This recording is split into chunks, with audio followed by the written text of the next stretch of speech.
Hello? Can you hear me? Noble? Noble, where are you?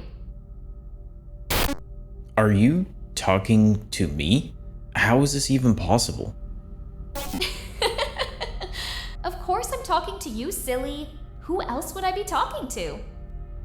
I've been watching you for a long time, and now we finally have the chance to be together. Together.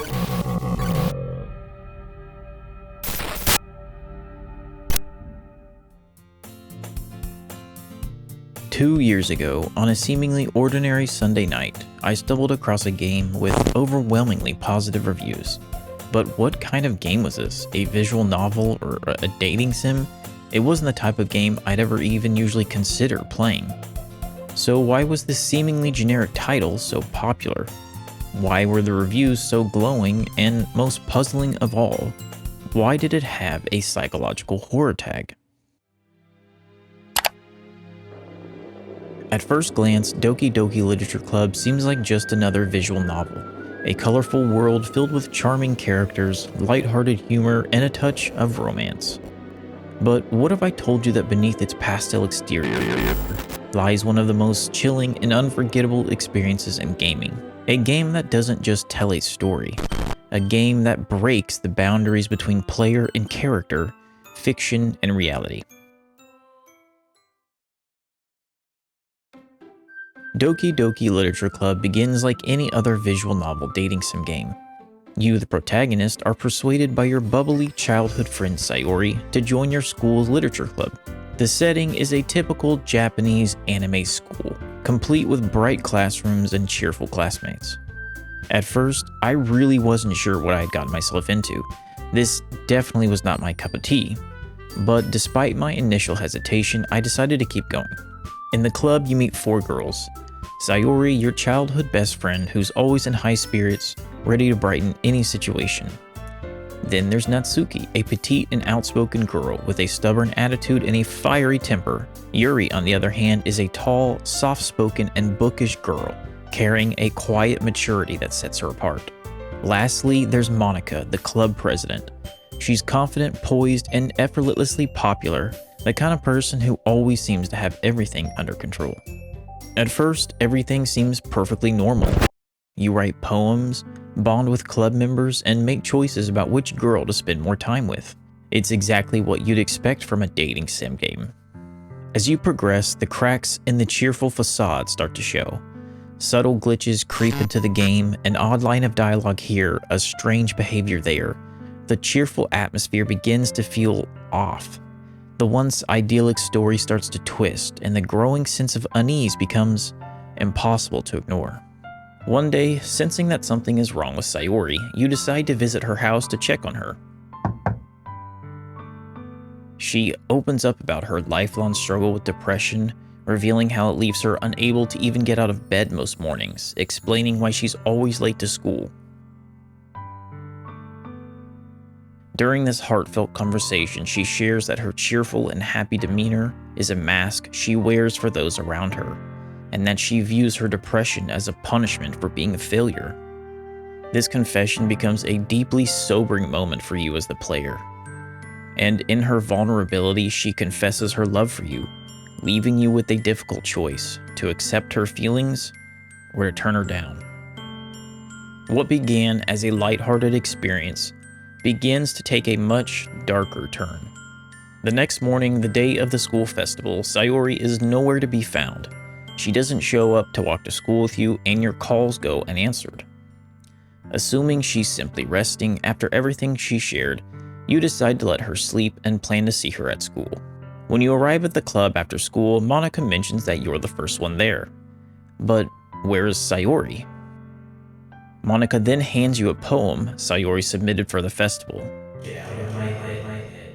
A sense of dread washes over you as you rush to Sayori's house, unsure of what you'll find, but nothing could have prepared you for the devastating moment that follows.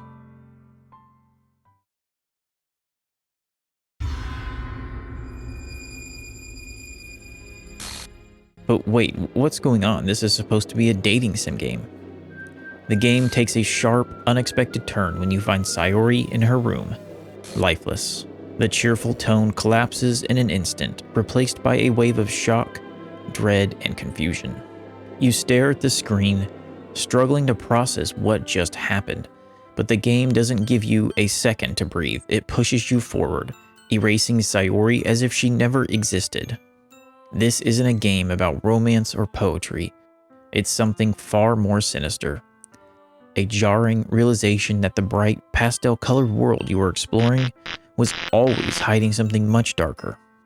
And that's it. Doki Doki Literature Club hooks you. It lures you in with a safe, familiar, and seemingly uneventful world, only to tear it apart when you least expect it, leaving you questioning not just the game, but yourself.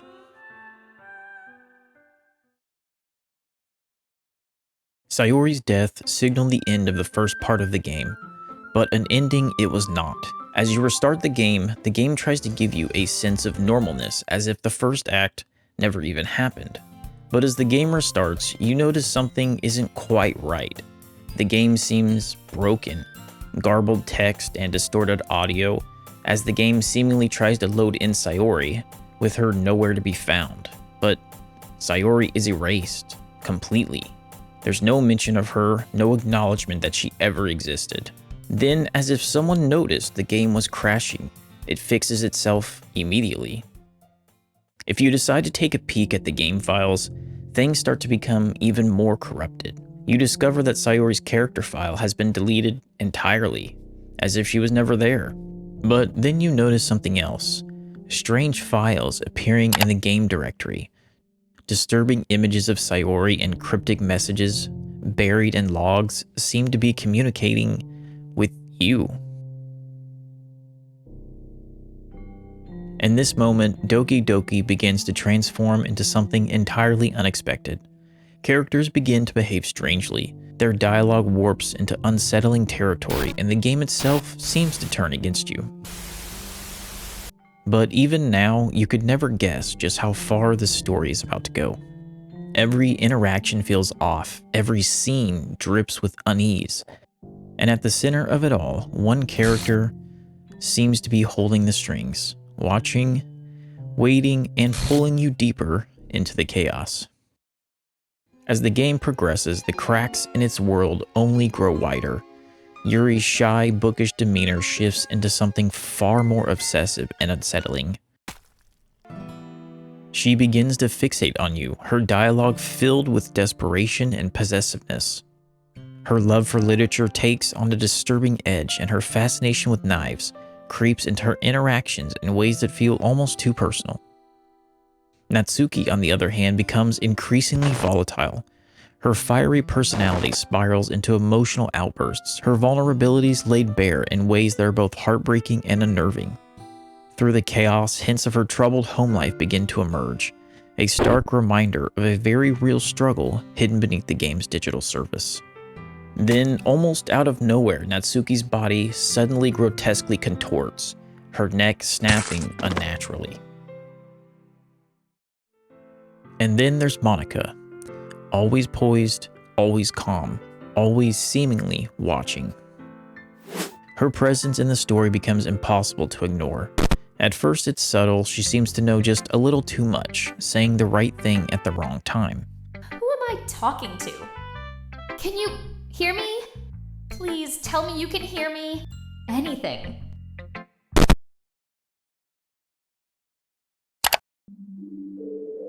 It's almost as if Monika isn't bound by the game's structure. She begins appearing in front of text boxes, breaking the flow of conversations. You find strange poems with more cryptic language. She rewinds time to reset characters.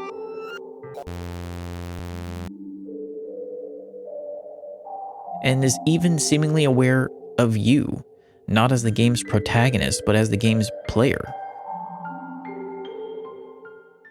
At this point, you're likely completely absorbed in the game. Every interaction, every text feels increasingly unsettling, almost as if you're not alone. As you try to continue the game normally to push through the chaos, Monika appears again, seemingly to crash the game, forcing you to restart, but it fixes nothing. By this point, the cheerful world of the literature club is a distant memory, replaced by a nightmare of broken characters and corrupted files. Yuri's obsession spirals into tragedy, culminating in one of the most horrifying and graphic moments in the game.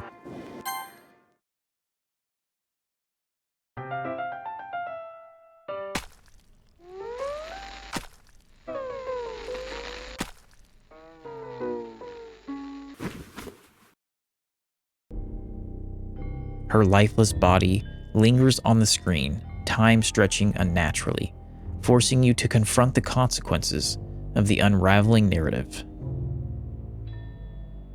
But the game doesn't let you escape.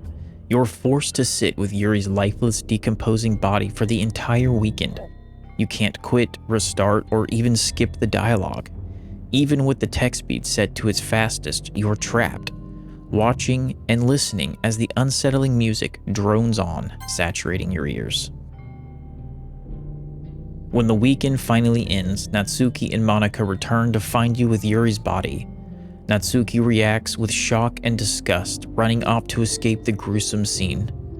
Monika, however, is different. She apologizes, not for what happened, but for leaving you in such an uncomfortable situation. Her tone is calm, her demeanor unfazed. You now realize Monika isn't a victim of the chaos. She is the chaos.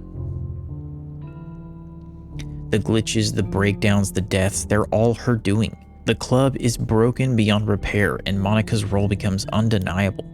She's not just another character in this story, she's alive. Sayori, Yuri, Natsuki, they were never her equals. They were merely obstacles in her pursuit of something far more personal. You, the player. Monika's self-awareness as a character, her knowledge of the game, and her ability to manipulate it all lead to a disturbing revelation. This isn't just a game anymore, it's her world and you are her goal.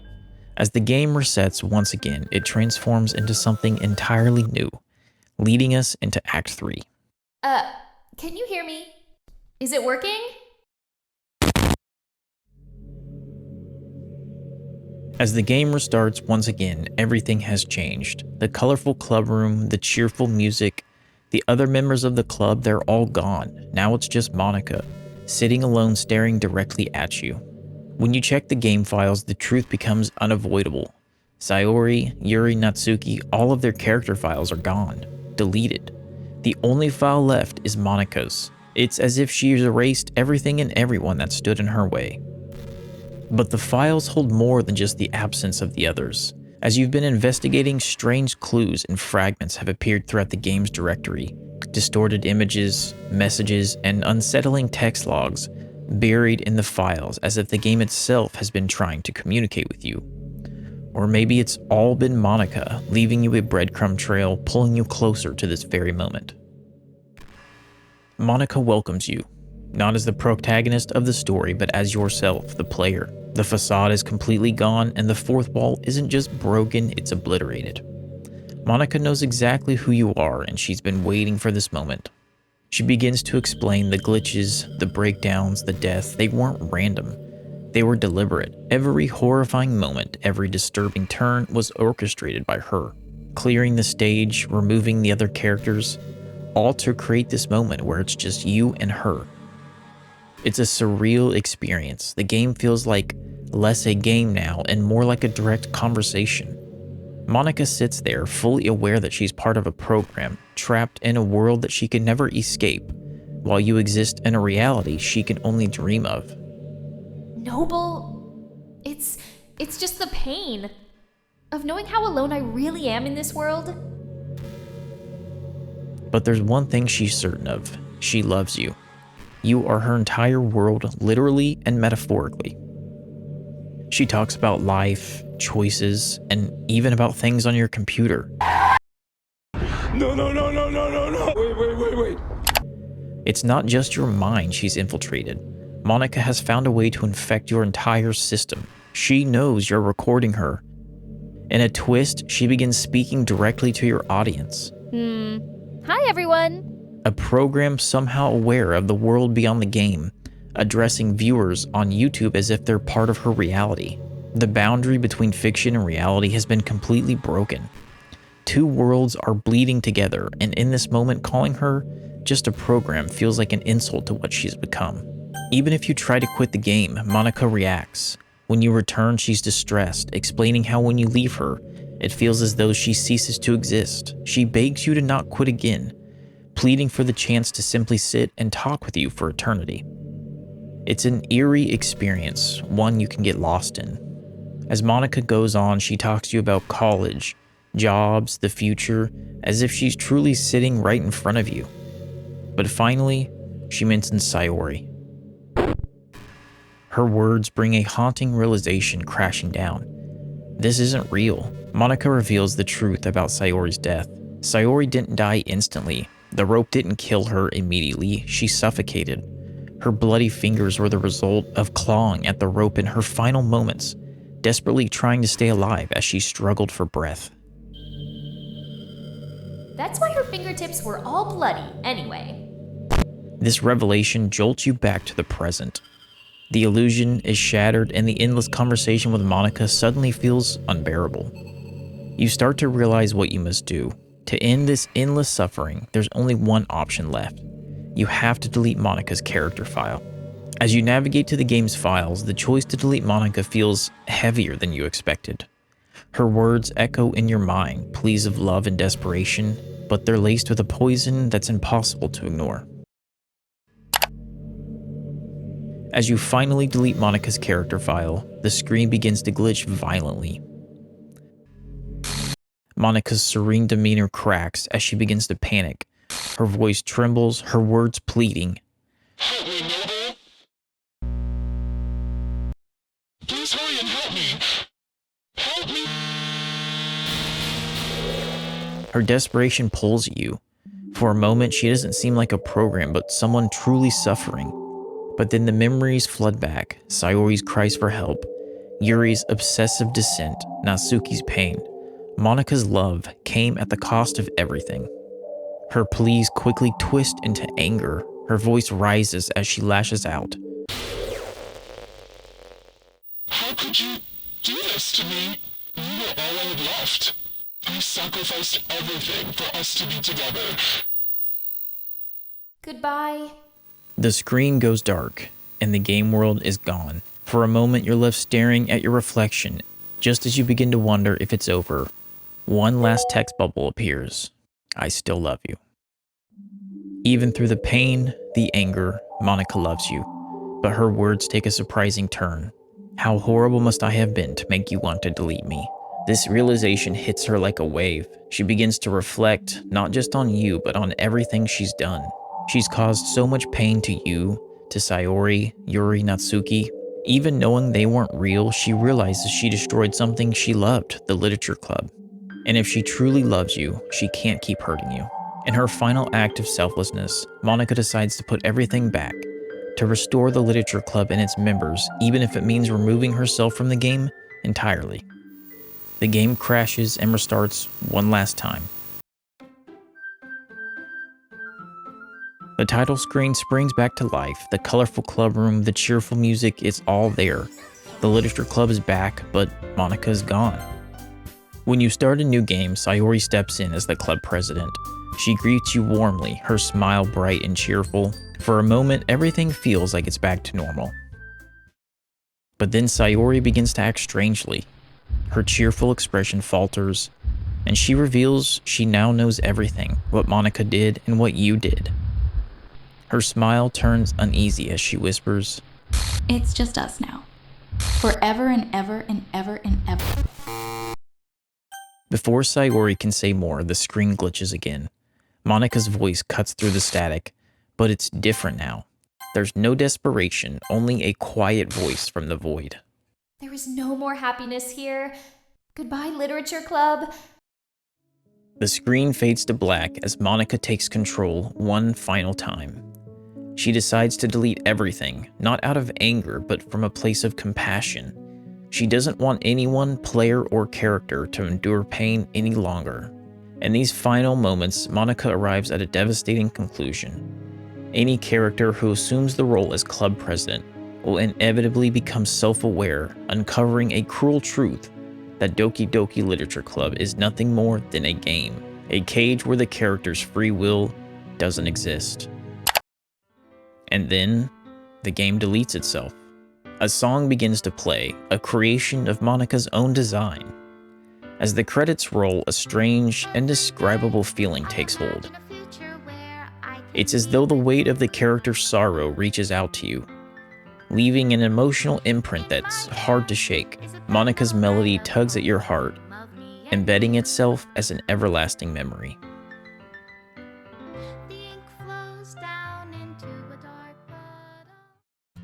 Doki Doki Literature Club is a game where it's almost impossible to experience everything in a single playthrough.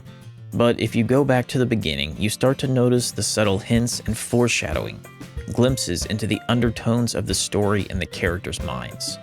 Whether it's Monika's strange, almost omniscient behavior, or Sayori's seemingly innocent poems about the emptiness in her heart and her mind, the game drops clues everywhere. Natsuki's reluctance to go home and her poems hint at an abusive environment, while Yuri's overwhelming fear of inadequacy and her struggle to connect with others reveal deeper scars, or her self-destructive tendencies, sometimes physical, further show how she copes with these feelings. What makes this game so powerful is its ability to connect on a personal level. Each character reflects struggles that many of us face: depression, feelings of inadequacy, expressing our emotions, or just trying to find a sense of belonging. The game preys on these connections, making its psychological horror resonate deeply with the player.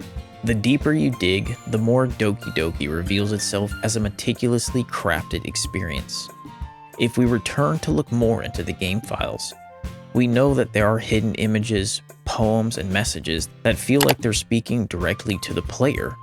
But these aren't just Easter eggs, they're breadcrumbs, leading to a greater understanding of the game's narrative and the character's struggles. For example, if you delete Monika's character file before even starting the game, you're immediately greeted with an end screen and a haunting image of Sayori.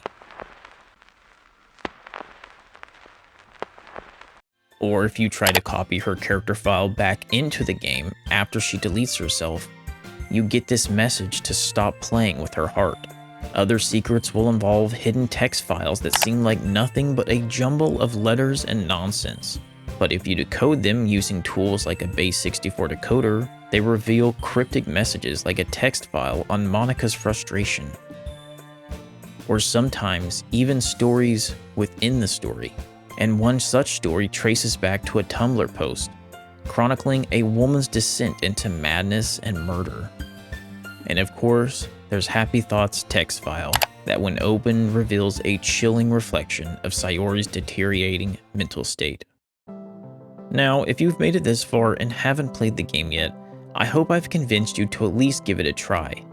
And I didn't want to spoil every secret there is because some of the magic lies in uncovering them for yourself. But Doki Doki Literature Club isn't just about shocking twists or hidden files. It's about making you think.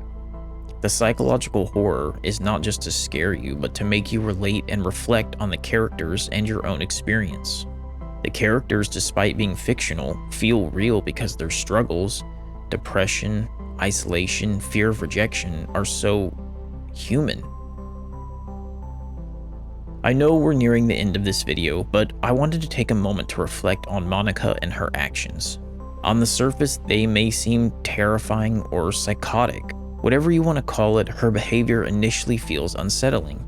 But when you begin to look deeper into her actions, deleting characters, reprogramming the game, even the small moments where she tries to get your attention in the first couple acts, or the scene where the cursor forcibly tries to make you choose to spend the weekend with her. When you really begin to look at these actions, they begin to take a different tone. Imagine living in a world where you have no free will, trapped in a digital existence with no escape, and your only connection to the outside world is a single person, you, the player. Monika knows she will never truly experience your world, never feel the freedom or joy you take for granted. You, as the player, are literally all she has. All she wants is to be happy with you, and she's willing to do anything to achieve that. While her actions seem so desperate, it can be easy at times to put yourself in her shoes. Really, if anything, all you may want to do is save her. Somehow, a digital character burns so deeply into your mind that you want to find a way to rescue her. And perhaps that's the game's greatest triumph. It makes you feel. It forces you to confront the boundaries of empathy and connection, even when you know something isn't real. Doki Doki Literature Club isn't just a game about horror. It's a game about humanity, love, loss, and the links we'll go to for connection. It's a game that lingers with you long after the credits roll, leaving questions that might never fully be answered. And just maybe, that's the point. I just wanted to tell you one last thing before I leave you be. Thank you for spending time with me. Even if it's just in this world, I'll never forget you. Hello my friends, just stopping by to say thank you to everyone who spent some time listening to me yap. This was a bit of different genre of games I went over today, but even if you're like me and don't like visual novel type games, I think anyone could enjoy this. But I love you all, Noble out. In your reality, if I don't know how to love you, I'll leave you be.